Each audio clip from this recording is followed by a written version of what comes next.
Good evening, universe. Tonight I'm going to be talking about 13 books that I am super excited about that are going to be releasing in 2024. So the first book that's going to be releasing in 2024 that I am really excited for is The Absinthe Underground. This is by Jamie Pacton and it releases on February 6th. This is going to be a YA fantasy romance. It's described as a cozy, sapphic fantasy romance with friends to lovers. It's got slow burn in it, and it is full of fairies. All of this sounds awesome to me, so I am really excited to check this out. And the cover looks really interesting. I really like the Art Nouveau kind of style that it has going. The comp titles for this are Emily Wilde's Encyclopedia of Fairies, which I haven't read yet, but I will be reading this month, and Divine Rivals, which are two pretty big names, so we'll see if this lives up to it. I am really excited to check it out, though. Next, on February 20th, we have A Tempest of Tea by Hafsah Faizal. This is a YA fantasy again. It's going to be a heist with tea rooms and vampires. I love all of these aspects, so I can't wait to see what this is about. The comp title for this is also Six of Crows, which is another book that I adore. So this sounds like it's going to be really good. Next, on February 20th, we have Fathomfolk by Eliza Chang. I heard about this on Daniel Green's channel, and I was immediately really excited by the idea. This is about a society that's divided into these upper buildings and the polluted waters down below. It kind of gives me like Final Fantasy VII vibes, if you know about like Midgar and the plate that's up above and how... Well, if you know, then you know what I'm talking about. And if not, it would take a while to describe the whole dynamic. But that's what it sounded like to me, and that's a game that I love, so I was really interested in this idea. And the people living in the polluted waters down below are like different magical folk, like kelpies, and I think mermaids and sirens, and all sorts of mythical water-dwelling creatures. So that sounds really cool to me. The comp titles for this one are Jade City and The Bone Shard Daughter. I haven't actually read either of those. I started reading The Bone Shard Daughter, and I actually had to stop because it was just getting a little too intense for me for the mood that I was in at the time.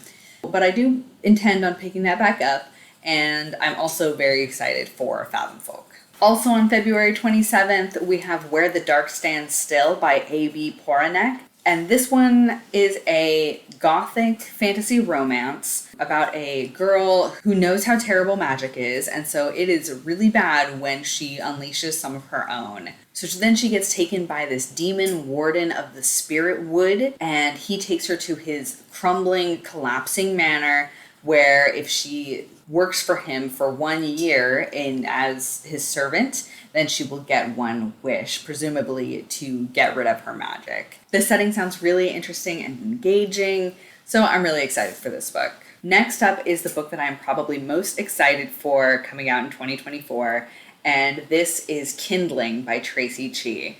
Traci Chee is an author that I love. She has written the Reader trilogy, also known as the Sea of Ink and Gold trilogy, as well as the young adult standalone 1,000 Steps Into Night. She also wrote a contemporary called We Are Not Free.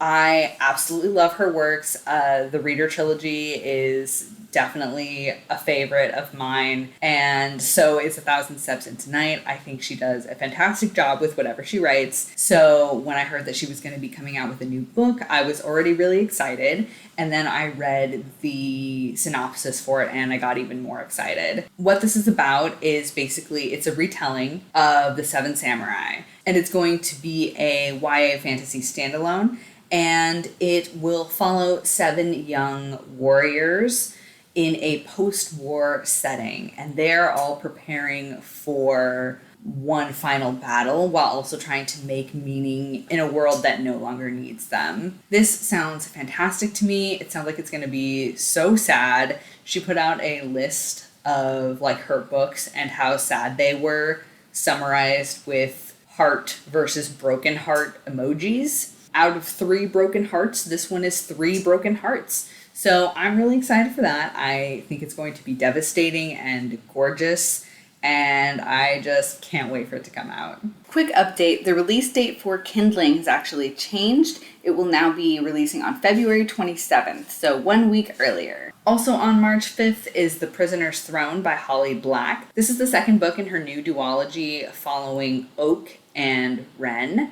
And I can't say too much about what this is about, but it follows the events of book 1. So if you read book 1, you probably have a sense of where this is going. I really enjoyed the Folk of the Air series by Holly Black. I didn't like the first entry in this duology as much as I liked Folk of the Air, but I was still interested by it, and that ending really gave me a lot to think about. So I'm excited to see how this story wraps up. Also on March 5th is The Sunlit Man by Brandon Sanderson. This is the fourth and final secret project that will be releasing, and it's already out for those who backed the Kickstarter, but for those who haven't, it will be releasing traditionally on this day. I have heard somewhat mixed reviews of this, but I am excited to check this out. I have really been enjoying the other secret projects. I loved Tress of the Emerald Sea, and I'm currently reading Yumi and the Nightmare Painter, and I'm really enjoying that as well. So I'm excited to check out The Sunlit Man. I've been trying not to get too much information about it, but it sounds like it's about a guy on a world in somewhat dire circumstances, and the sun is very bad. And that's pretty much all I remember.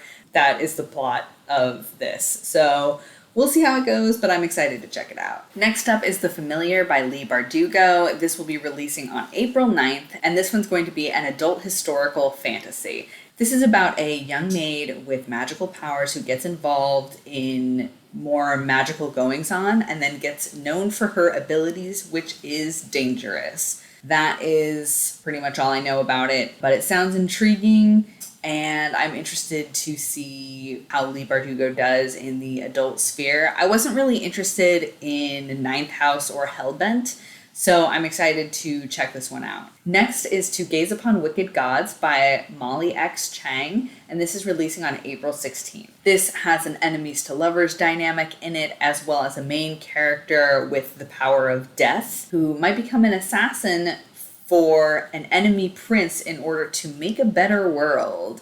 This has the comp titles of Red Queen meets Iron Widow and These Violent Delights. I really enjoyed Red Queen, and I've heard Iron Widow and These Violent Delights are both fantastic, so this sounds excellent.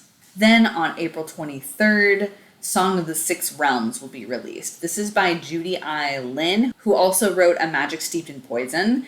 I didn't love A Magic Steeped in Poison, but I did really enjoy aspects of it, and I like to see how authors grow over the course of their career, so I'm excited to check out a second book from her. Plus, it just sounds really interesting. This is another gothic fantasy romance, and our main character is an indentured servant, but if she plays her music at the Duke's Manor for 1 year, she will be set free. But there's a lot more going on with the Duke than it would appear at first, and soon our main character becomes a target for attacks from demonic entities and deities. That premise sounds great, and I'm excited to check it out. Next is Heavenbreaker by Sarah Wolf. This comes out on May 7th, and it is described as a cross between Pacific Rim and Game of Thrones. That's pretty much all I know about it. Sci-fi is not usually my genre, and it sounds like this will be sci-fi. I believe there's going to be mechas in it, but that idea sounds cool. I like Pacific Rim. I'm not really a fan of Game of Thrones, but somehow the idea of them crossing over is intriguing to me. There's also romance in this. Then on September 17th, we have A Dark and Drowning Tide by Allison Saft. She wrote A Far Wilder Magic, which I have yet to read, but this one is going to be a sapphic, dark academia, murder mystery with enemies to lovers. I love all of those conceptually, so this sounds fantastic to me. This is another fantasy romance. I'm realizing now that I actually didn't go in order because the last book on this list is The Girl with No Reflection by Keshe Chow. This actually comes out on August 6th. And it is about a young woman who gets married to a prince, but he's very cold and distant with her.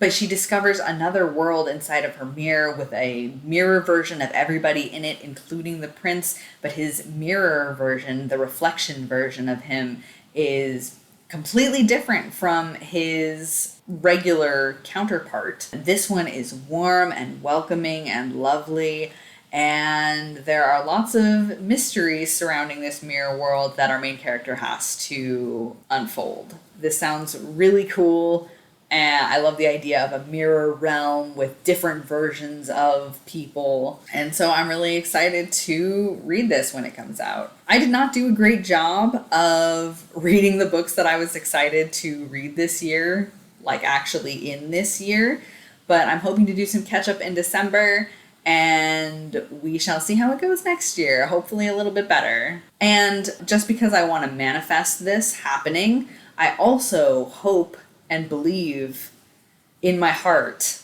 that Alecto the Ninth by Tamsin Muir will come out in 2024. This is like a bonus one. If you are caught up with the Locked Tomb series, you know what this is going to be about already. As much as it's possible to predict what any of these books will be about, I am really excited for Alecto the Ninth. I think it's going to be amazing, and I can't wait to see how Tamsin Muir wraps up everything that she's put into play so far. I honestly have no idea how she's going to do it. Anything could happen, and I'm so excited to find out what it's going to be. But that doesn't actually have a release date, so who knows when it will actually be released. So those were the 13 books in 2024 that I am most excited for. Please let me know what you are excited for that will be releasing next year, or even just what you're excited to be reading next. Thank you so much for hanging out with me, and have a great night, universe.